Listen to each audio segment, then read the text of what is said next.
Um vídeo no meu canal e hoje vamos aprender sobre as revoluções religiosas da Idade Moderna. O que foram as chamadas revoluções religiosas da Idade Moderna? Um nome grande, ou só fala revoluções religiosas, correspondem a um conjunto de transformações profundas na vida religiosa, política, social e cultural da Europa, especialmente entre os séculos XVI e XVII. O processo mais importante foi a Reforma Protestante, que rompeu a unidade religiosa da cristandade ocidental e originou diferentes tradições protestantes. A reação da Igreja Católica foi conhecida como a Reforma Católica ou a Contra-Reforma. Por que Contra-Reforma? Porque ia contra a Reforma, entendeu? Essas transformações aconteceram por uma única causa. Elas foram resultado de uma combinação de crises religiosas, mudanças intelectuais, interesses públicos, transformações econômicas, fortalecimento da monarquia e a expansão da imprensa. Pecou? Vai lá no padre, que ele vende indulgência em vez de mercado do seu perdão. Maior Black Friday, só tá R$500. Era isso que acontecia na Idade Moderna, na Idade Média. Durante a Baixa Idade Média, a Igreja Católica havia se tornado uma instituição muito poderosa. O Papa possuía grande autoridade religiosa e, em determinadas circunstâncias, influência política. Entretanto, entre os séculos XIV e XVI, surgiram críticas ainda bem mais fortes. Alguns religiosos e intelectuais denunciaram problemas como a corrupção da igreja, o nepotismo da igreja, a venda de cargos católicos e eclesiásticos, a formação insuficiente dos membros do clero e a comercialização das indulgências. A questão das indulgências se tornou particularmente importante. Elas estavam relacionadas à remissão das penas temporais associadas aos pecados, dentro da doutrina católica. Em determinados contextos, sua comercialização foi considerada abusiva e provocou forte oposição. Ao mesmo tempo, movimentos anteriores haviam questionado os aspectos da igreja, como os valdenses e os seguidores de John Wycliffe e Jan Hus. Portanto, a reforma do século XVI não surgiu completamente do nada, teve um ponto de início. O humanismo renascentista estimulou uma análise mais crítica dos textos religiosos e das instituições. Humanistas cristãos como Erasmo de Roterdã defendiam uma renovação moral e espiritual do cristianismo. Erasmo criticava determinados comportamentos do clero, embora não tenha rompido com a Igreja Católica, como Lutero posteriormente faria. Outro fator decisivo foi a imprensa de tipos imóveis. Desenvolvida na Europa por Johannes Gutenberg no século XV, ela permitiu que livros, panfletos e textos religiosos circulassem em escala muito maior. Isso tornou possível que ideias religiosas fossem rapidamente divulgadas entre diferentes grupos sociais. Depois disso, em 1517, um monge professor de teologia, Martinho Lutero, no Sacro Império Romano-Germânico, nome muito grande, tornou públicas suas 95 teses. O documento questionava principalmente a prática relacionada às indulgências, que desencadeou uma controvérsia que rapidamente ultrapassou a questão inicial.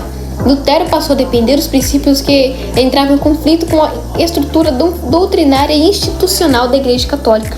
Entre suas ideias estava a centralidade da fé na justiça do ser humano e a autoridade fundamental das Escrituras. Lutero também rejeitou a autoridade papal, fez questões questões doutrinárias e criticou vários elementos da estrutura sacramental e clerical existente da época. Ele se opôs a quase tudo da Igreja Católica. Portanto, em 1521, durante a Dieta de Worms, Lutero foi pressionado a abandonar suas posições, mas não recuou. Posteriormente, seus escritos foram protegidos por autoridades políticas favoráveis à reforma. A reforma ganhou força em diversos territórios alemães. Com isso, se originou uma religião chamada luteranismo, uma vertente protestante. Por que protestante? Porque ele protestou contra a Igreja Católica. A expansão do luteranismo também não ocorreu apenas por motivo religioso, não. Diversos príncipes e governantes perceberam vantagens políticas na ruptura com a Roma. A adoção do protestantismo podia permitir maior autonomia em relação ao Papa e, em alguns casos, possibilitar a apropriação de propriedades eclesiásticas. Assim, a religião e política ficaram profundamente interligadas. Em 1555, houve a Paz de Augsburgo, que reconheceu oficialmente o luteranismo dentro do Sacro Império Romano Germânico. O acordo estabeleceu em linhas gerais que os governantes poderiam determinar a religião de seus territórios, embora não tenha concedido igualdade em todas as correntes religiosas. Outro importante núcleo da reforma desenvolveu-se em torno de um homem chamado João Calvino. O homem era francês que se estabeleceu em Genebra, da Suíça atual. Calvino organizou uma comunidade religiosa altamente disciplinada e desenvolveu uma teologia própria. Um dos conceitos mais conhecidos do calvinismo é a predestinação, segundo a qual a salvação depende da escolha divina. Ou seja, eles acreditam que Deus faz assim. Esse daqui eu vou querer que vai ser salvo, esse daqui não. Esse daqui vai ser salvo, esse daqui não. Eles acreditam nisso. O que para muita gente pode ser verdade, mas para mim é mentira. O calvinismo espalhou-se por diferentes regiões da Europa, incluindo partes da França e Países Baixos, Escócia e territórios suíços. Na Escócia, a tradição reformada esteve associada a John Knox. Na França, os protestantes calvinistas ficaram conhecidos como huguenotes. Nos Países Baixos, o protestantismo também se relacionou com conflitos políticos contra a monarquia espanhola da época. Como se já não houvesse, como se já não fosse muito, houve também a reforma na Inglaterra. A reforma inglesa teve características diferentes da reforma de Lutero e da de Calvino. O rei Henrique VIII rompeu com a autoridade do Papa durante a década de 1530. Em 1534, o ato da supremacia reconheceu o monarca como chefe supremo da Igreja da Inglaterra. A ruptura esteve relacionada a questões políticas, dinásticas e matrimoniais, além de interesses relacionados à autonomia e monarquia, né? E não vai ser só por causa disso, né? Posteriormente, durante os reinados de Eduardo VI, Maria I e Elizabeth I, a situação religiosa inglesa passou por diversas mudanças. Durante o reinado de Elizabeth I, a Igreja Anglicana adquiriu uma configuração relativamente estável. Mas por que tudo isso começou? Porque o rei Henrique VIII, ele queria se divorciar da esposa, a igreja não permitiu. Aí decidiu criar o anglicanismo. Ele fez a própria religião e ele olhou para o catolicismo e disse: já era, eu não sou mais daqui. Ele foi excomungado, ou seja, retirado da Igreja Católica. A expansão do protestantismo obrigou a Igreja Católica a enfrentar tanto críticas externas quanto problemas internos. Esse processo é conhecido como a Reforma Católica e também a Contra-Reforma. O termo Contra-Reforma também é utilizado especialmente para destacar a oposição ao cristianismo, ao protestantismo.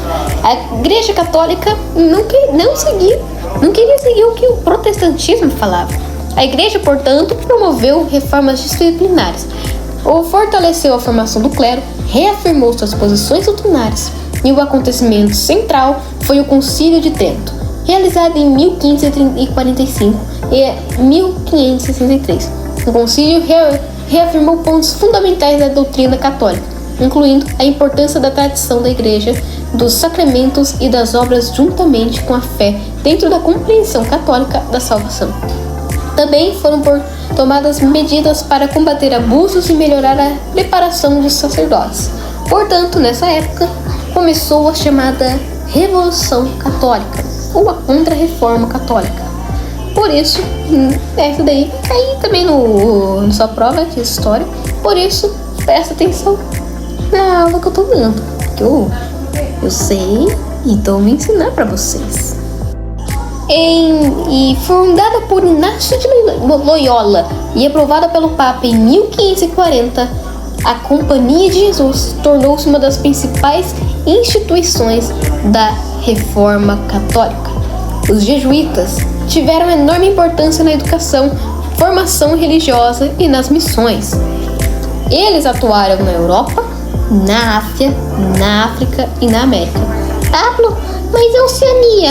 Eles não sabiam nessa época, calma. Daqui a pouco a gente vai ver descobrimento da Oceania e da América. Pode ficar tranquilo, daqui a pouco. Na América Portuguesa, por exemplo, os jesuítas participaram da catequização dos povos indígenas e da criação de instituições educacionais.